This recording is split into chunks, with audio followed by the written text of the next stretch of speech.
La mañana llegó acompañada de un cielo oscuro y nieve. Giles se mostraba preocupado y Molly desanimada. Con aquel tiempo todo iba a resultar extremadamente difícil.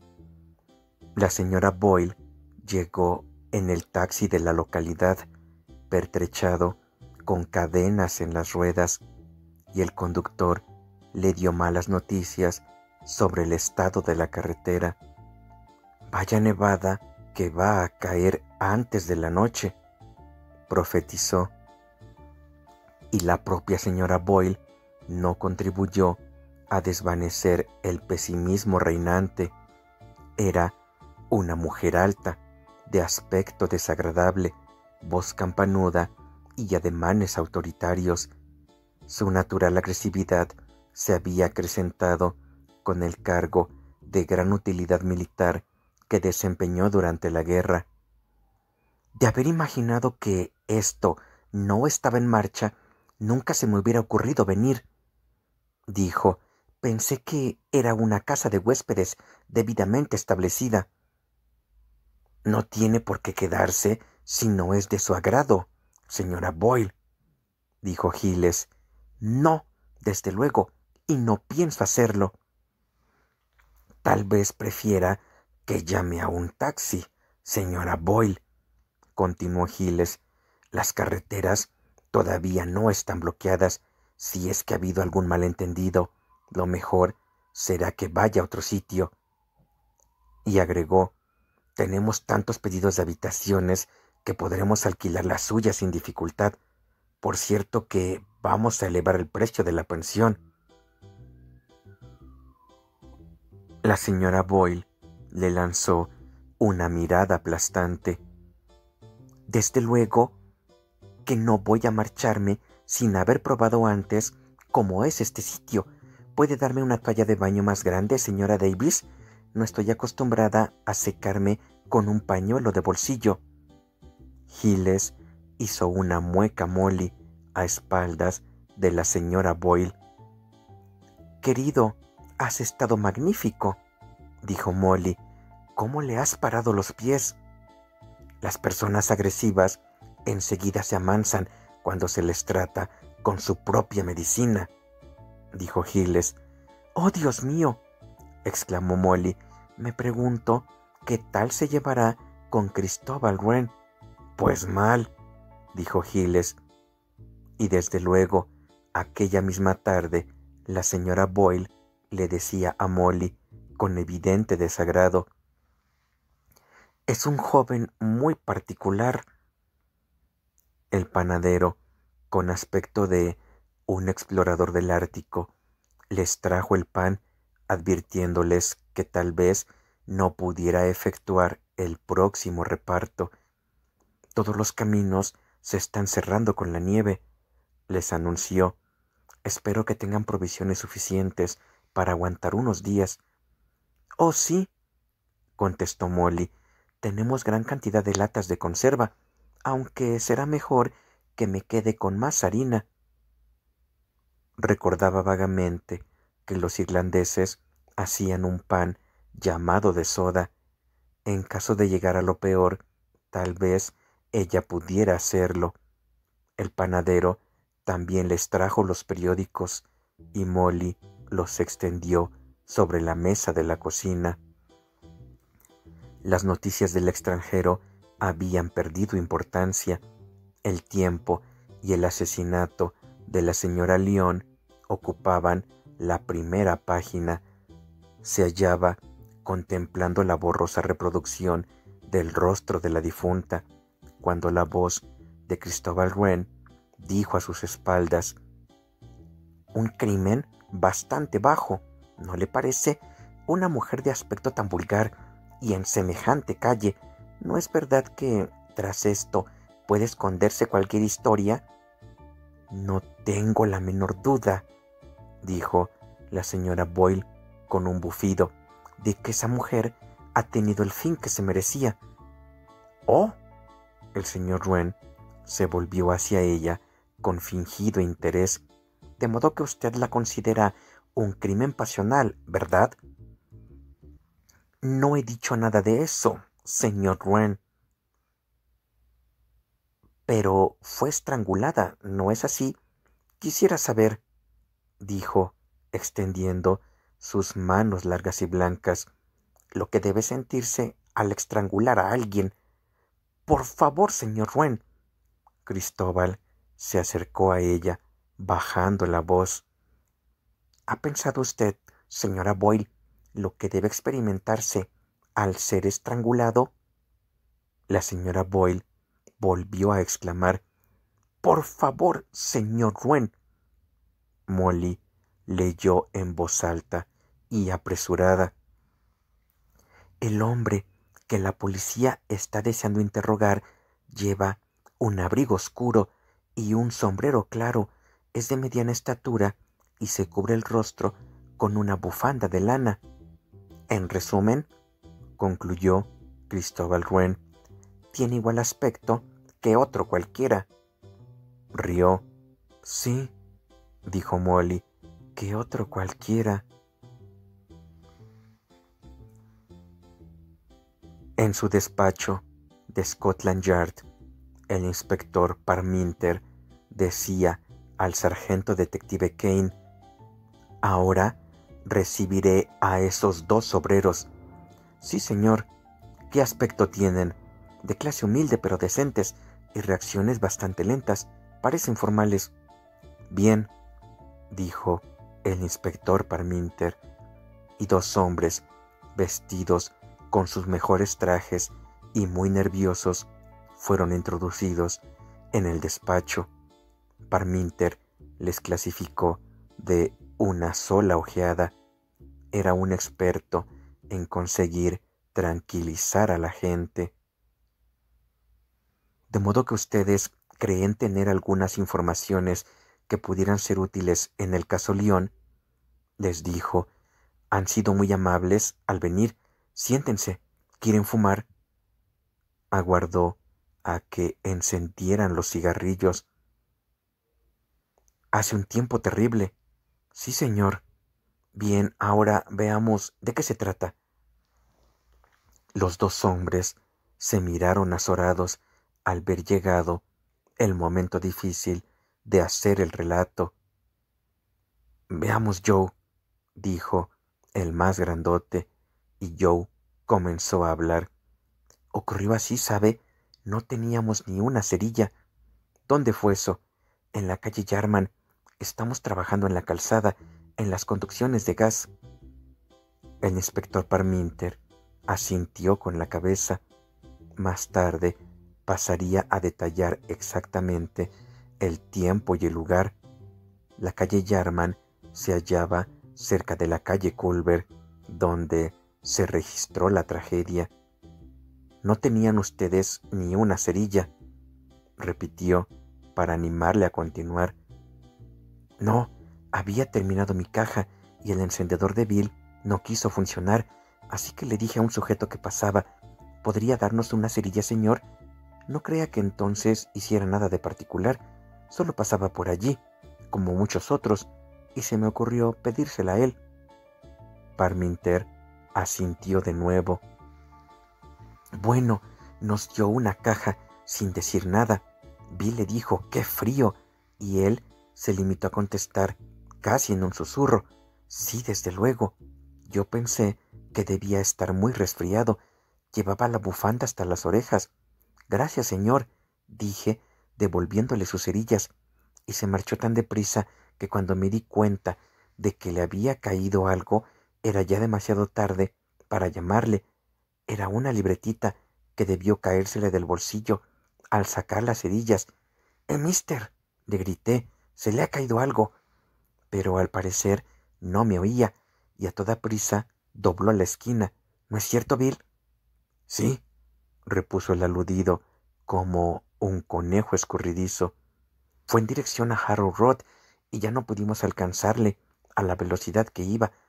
De todas formas, era un poquitín tarde. Y total, por un librito de notas, no es lo mismo que una cartera o algo así. Tal vez no fuese importante. Extraño sujeto, hija Bill, el sombrero calado hasta los ojos, abrigo abrochado hasta arriba, como los ladrones de las películas. ¿No es cierto, Bill? Eso es lo que me dijiste.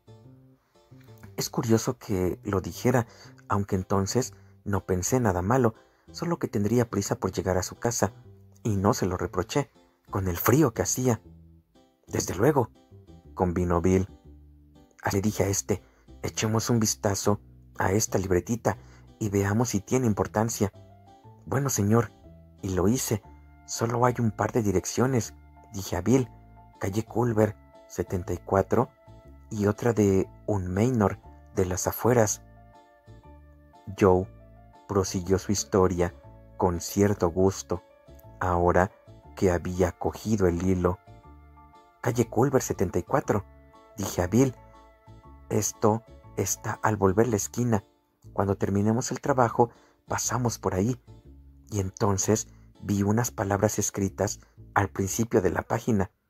¿Qué es esto?, pregunté a Bill, y él cogió el librito de notas y leyó 3 ratones ciegos, me dijo, y en ese preciso momento, sí, en aquel mismo momento, oímos una voz de mujer que gritaba, ¡asesino!, un par de calles más abajo.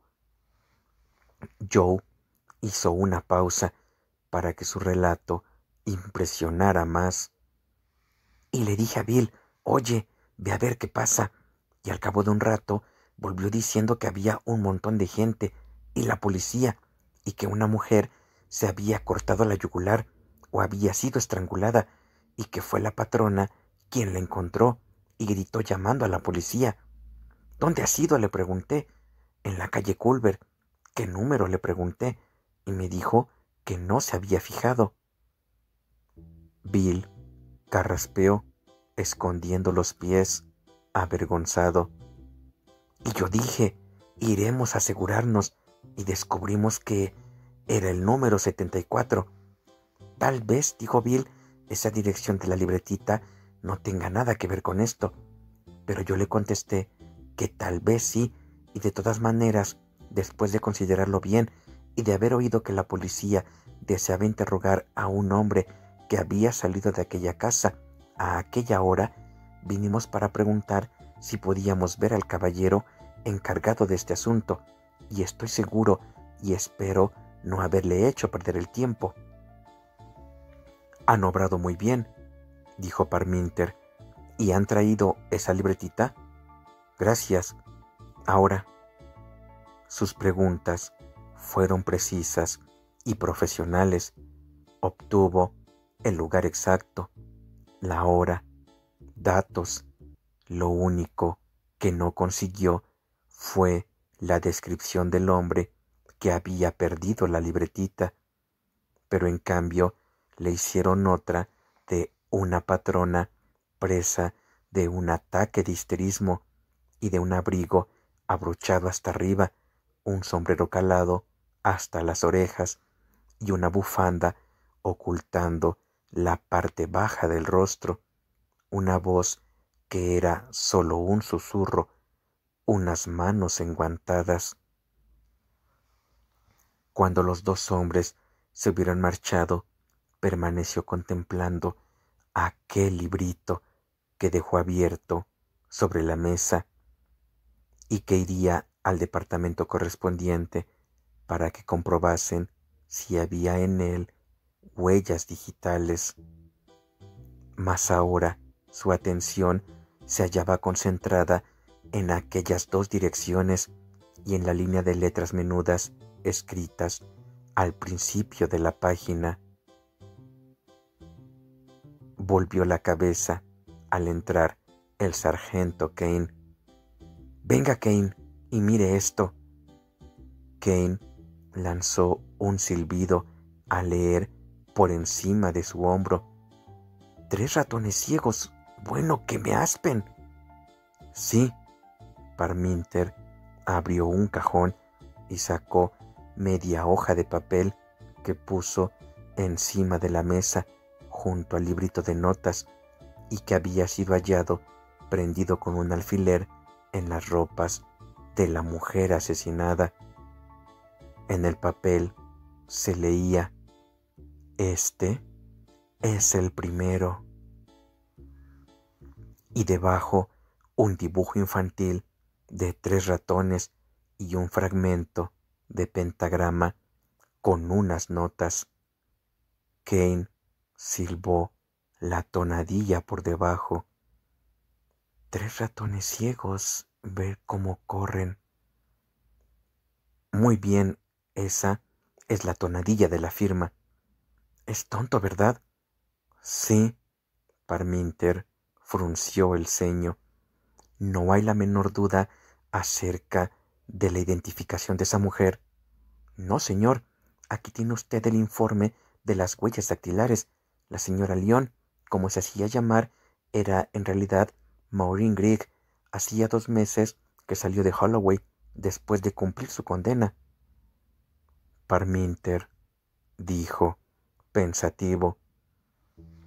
Fue a la calle Culver 74, haciéndose pasar por Maureen Lyon. De vez en cuando bebía un poco y se sabe que llevó a un hombre a su casa 1 par o 3 de veces. No demostró temer a nada ni a nadie y no hay razón para que se creyera en peligro. Este hombre llama a la puerta, pregunta por ella y la patrona le dice que suba al 2.º piso. No es capaz de describirle, dice únicamente que era de estatura mediana y al parecer un fuerte resfriado le había hecho perder la voz.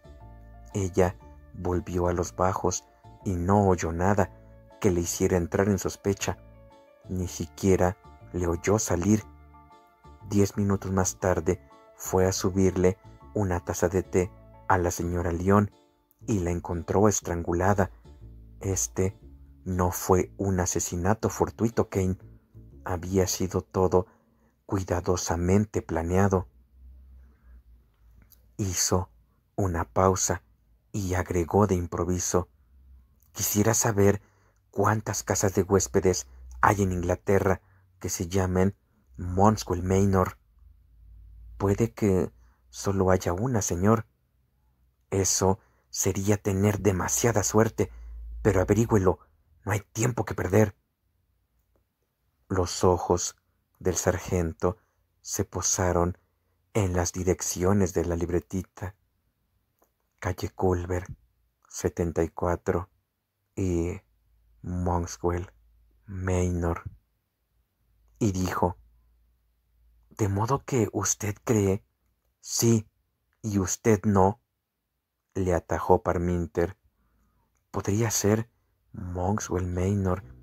Ahora que sabe que juraría que he visto ese nombre escrito en alguna parte últimamente. ¿Dónde? Eso es lo que trato de recordar. Aguarde un momento. En un periódico, última página. Aguarde. Hoteles y casas de huéspedes. Un momento, señor. Era uno atrasado. Estaba resolviendo el crucigrama. Salió corriendo de la habitación, regresando triunfante al poco rato. Aquí lo tiene, señor. Mire. El inspector siguió la dirección del dedo índice del sargento. Monkswell Manor, Harplenderbergs. Descolgó el teléfono. Póngame con la policía del condado de Berkshire.